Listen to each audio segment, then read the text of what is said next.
Hello, my name is Danielle Kilcullen. I am the founder of Exploring the Wonder Years. Today, I am with Jay Cologne, and our special friend is back talking about parenting. All right, Jay.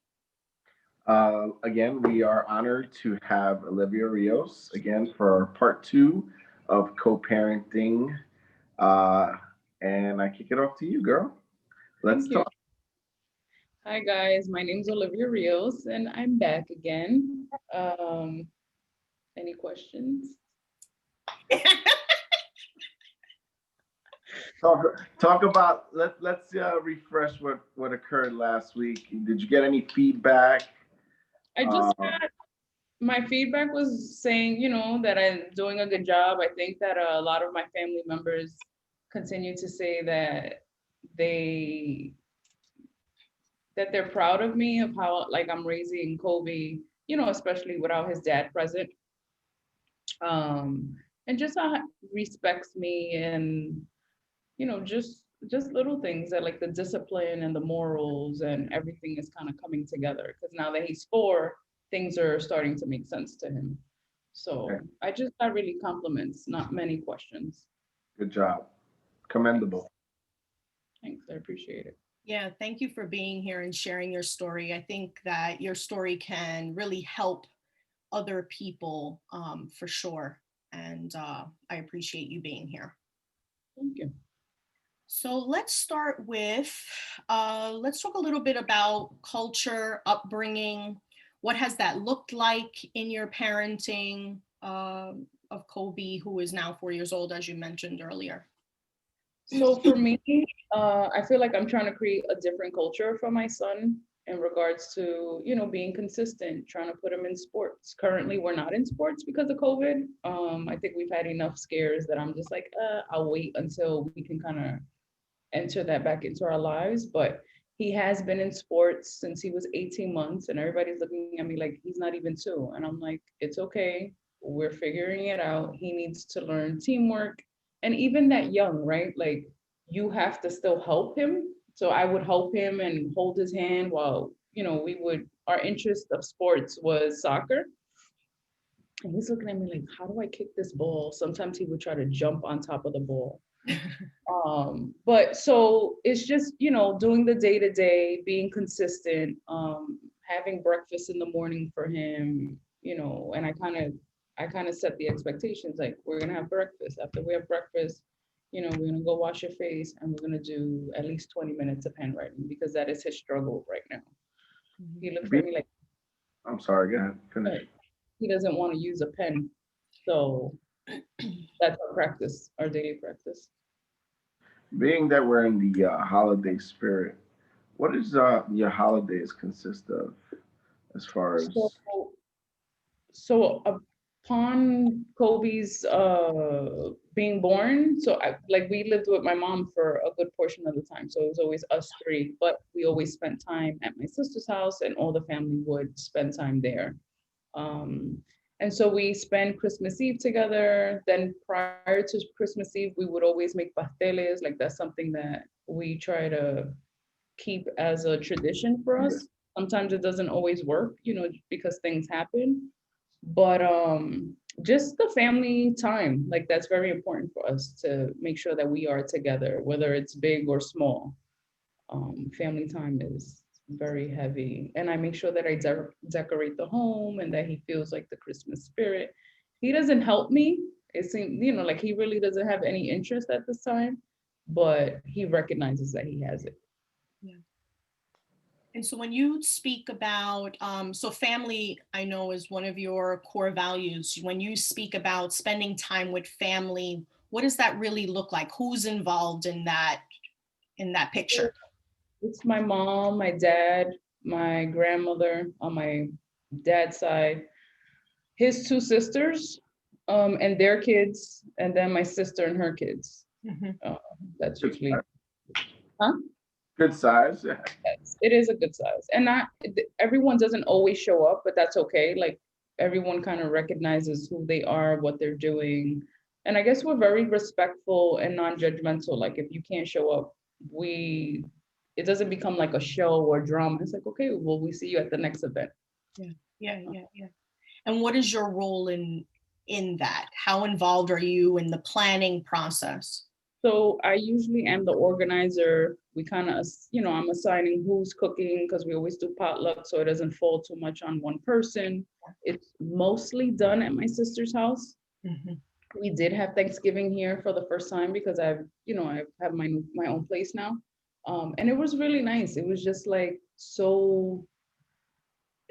it was so serene, and just like it was like a sanctuary. Like we were all together enjoying each other's company, and we helped clean. Like it was a team effort. It wasn't just one person, which is good because it just keeps you going, having that support regardless of what it is, whether it's holidays or sports or academics. Like we just constantly do our best to support each other in every which way we can.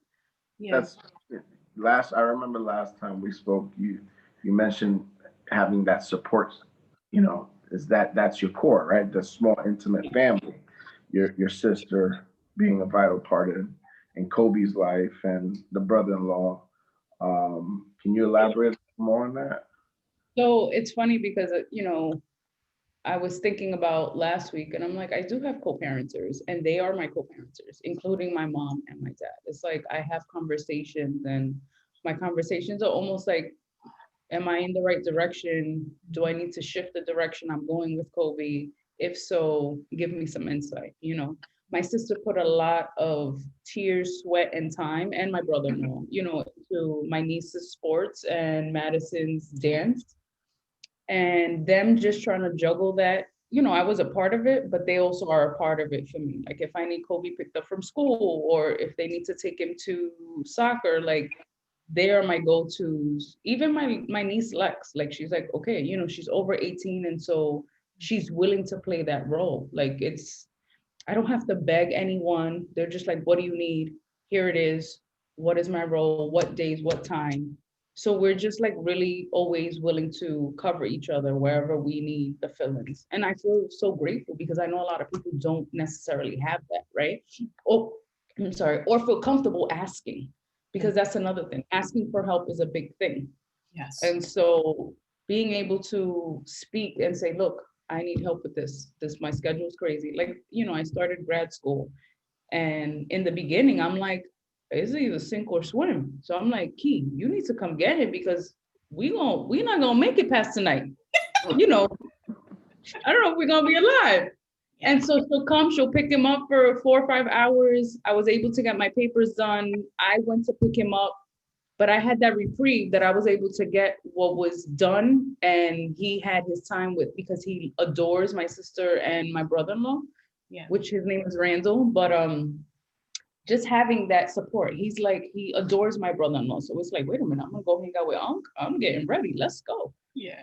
So it helps. They're definitely my cheerleaders for going back to school. It's my second master's, and it doesn't get any easier. But I also appreciate that he's seeing me struggle during this time, right? Like he's like, what is she doing? Why is she on the computer so much? Why is she always reading? He's like, I don't want you to read anymore. And I'm like, I get it, but you will understand when we reap the benefits from this. Exactly. And so he looks at me like, whatever, but then sometimes he's like, okay, so can I read? And I'm like, absolutely. Like he's emulating what he sees. And sometimes I forget that, right? As a counselor or as a social work aspect, sometimes you're so engulfed in what you're doing that you forget that you're really impacting what they see, how they behave. And it's like, oh, okay. Like yesterday we spent, I don't know, a good 40 minutes, and he was reading books to me. Hey, I know how to read this book. Look, let's read this. And I'm like, okay, show off, but that he's 4 and he can do that is great. Yeah. You're the number one teacher, But I forget that as much as I play that role for other people, right? To kind of remind them of what their role is. Me being in the grunt of things, I'm just like, yeah, it doesn't, I forget. I lose total insight of that. But it's true. They see and they will do what they see from us instead of what we say. Yes, absolutely. Absolutely. It's funny. I'm going to touch on when you mentioned your support staff, that reminded me so much of, raising Josh, and Danielle could probably attest to this. We had, we were all over the place, and we got help from so many important, support staff as far as our parents, my sister, your brother, whoever, whoever could and would. Yeah. Yeah, I love that you call them support staff. Like we hired them.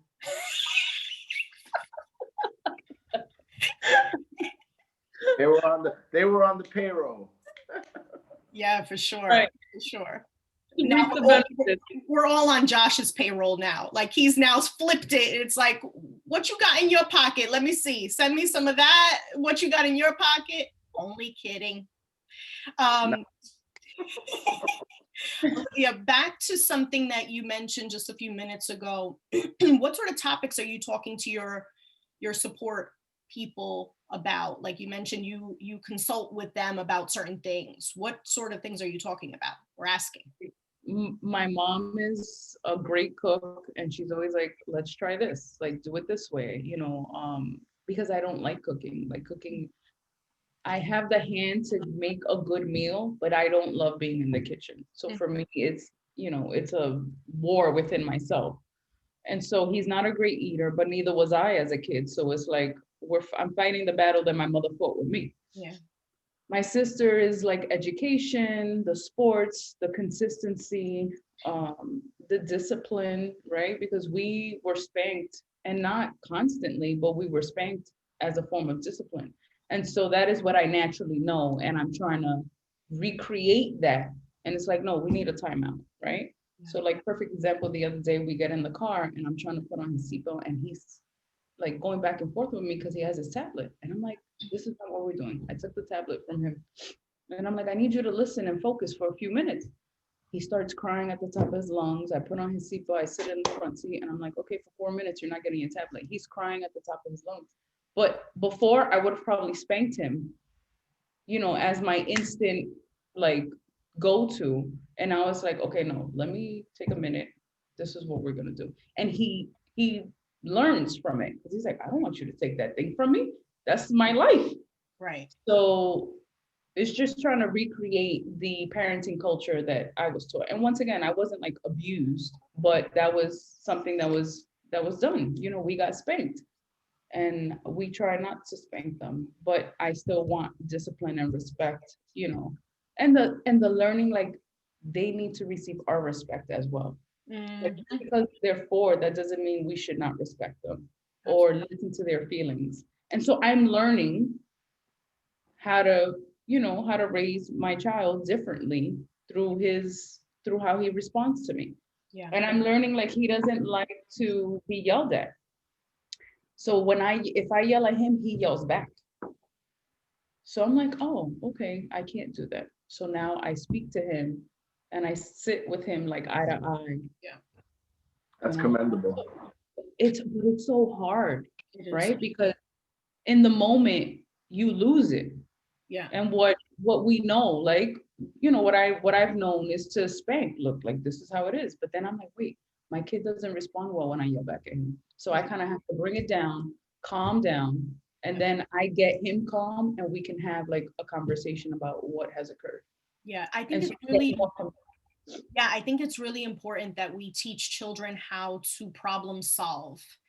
I think especially raising a male in society, and I want to say that all of us are currently raising and have raised our child in the Bronx. And so I think there's a certain level of, you mentioned sports, I think that's really important. Education being a priority is really important. And Jay and I have talked a lot about that over the past few episodes. And thinking, can you speak more to why you feel like spanking doesn't work? Is it because of your child's temperament? Or before you even knew Kobe, you had already made a decision that you were not going to use that strategy? I'm not against the strategy. I think that sometimes they do need it. But I just feel like I don't want it to be a go-to, because at some point it stops hurting and it doesn't affect, right? You don't get the change of behavior. And he has a really tough temperament. He's very kind and sweet, but then at some point it's like, wait a minute, the potential on the other side is scary. And I recognized that when he was 10 months, that he was mad he couldn't get something and how angry he got. And all he was doing was like grunting and like putting up his fist. But I'm like, you're 10 months and you're putting up your fist. Like, what's going on here? Yes. So I'm just kind of like, I want him to regulate his emotions. You know, I don't want him to just react. I want him to respond. Yeah. And so I have to learn to respond instead of reacting. Yeah. And sometimes it's like you kind of forget, but then I'm trying to learn to be in the moment so that I don't react and I do respond to his needs or emotions at that moment. And it's not easy because it's like I gotta check me first and then I have to check him. Yeah. Sometimes, yeah.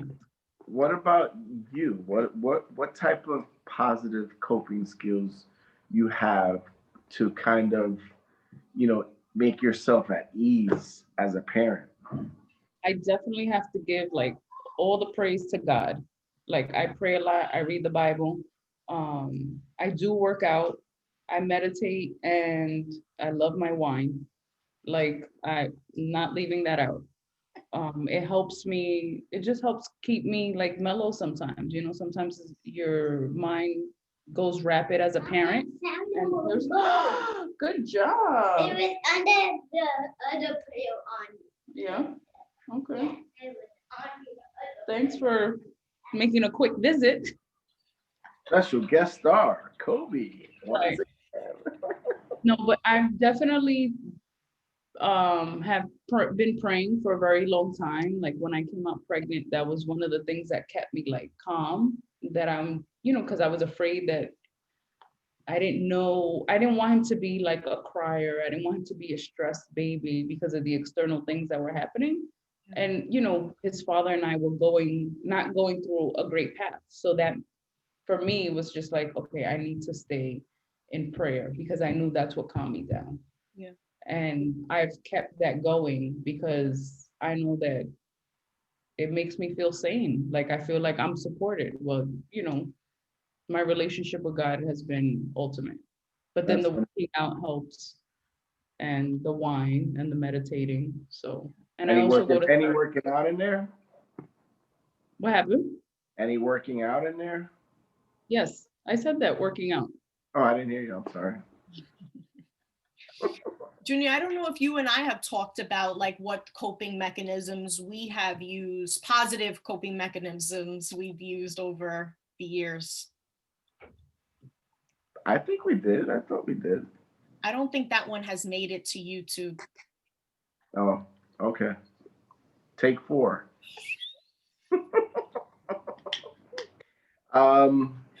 Sports, working out, definitely for me. I don't consume the way I used to, but I guess I did consume at one point regularly. But that's about it. Yeah. You? Yeah, What about I think something that Olivia is really highlighting for me is my belief in a higher power has really helped me at times where things have gotten difficult as a parent. And also, at the beginning of our relationship, when we were at the point where we were going to go our separate ways as a couple, with that romantic relationship, the end of that, I believe that leaning on my higher power and belief in God really helped me during that time, and continues to be my go-to. And as I work with people on self-care, this is something that I've definitely, you got to practice what you preach. You cannot get in front of the virtual room and think that, oh, I'm going to tell you all these 25 ways I have my shit together and people are going to jump on the bandwagon. It's definitely not, that's not it. I have to practice what I'm suggesting to people, Agreed. I think for me, just to point out, like, God has taught me to come to terms with his father's absence, and like his rejection is his protection. And I really believe that. And so sometimes people will sit and ask me, why are you not angry? And I'm like, because God is teaching me not to be angry. This is not where, this is to protect my kid. I know my kid has a bad temperament and I don't know what direction it would go if he was in his life. And because my brother-in-law is such a calm mannered man, right? Like it could be the worst thing under the world and he looks like he got all his shit together, all his ducks in a row. Like he doesn't react. He's really like a person that responds. And so to have him as a role model for my son, for me is very important. Like I'm very grateful to him. And so I just, that's just like, for me, that's heavy. Like, I'm like, you took somebody from him, but you replaced him with someone better. And I'm okay with that. Wow. Yeah. Yeah. I love that. I love that. Olivia, thank you again. This has been an amazing journey. To hear you share about where you've been has been really helpful for me. And, I think it will definitely be helpful for others who will watch this. And so I know this is not easy to tell your business out in the street. Forever. So thank you. It's what is it? A virtual imprint, right? Yeah. It's not like Vegas, what happens in Vegas stays in Vegas. It's definitely not one of those. I've never been. Sure. So if people have questions for you, Olivia, where can they find you? They can reach me at aivilo1027@gmail.com. That is my my Gmail, and I have a Google Voice, which is 646-397-3801. So if they want to reach out, they can. Thank you again. Appreciate it. Thank you guys for having me. I appreciate it. Yeah. All right. Jay, you want to say anything else? I'm all set. See you guys next week. Yes. Oh, yes. We have other people that are going to come and join us. We'll have a couple next week. So we're hoping that you tune in again. Lots of fun. Olivia, thank you. Jay, thank you. Finally, I get a guy on the show. Yes. Yes. It should be lots of fun. Bye.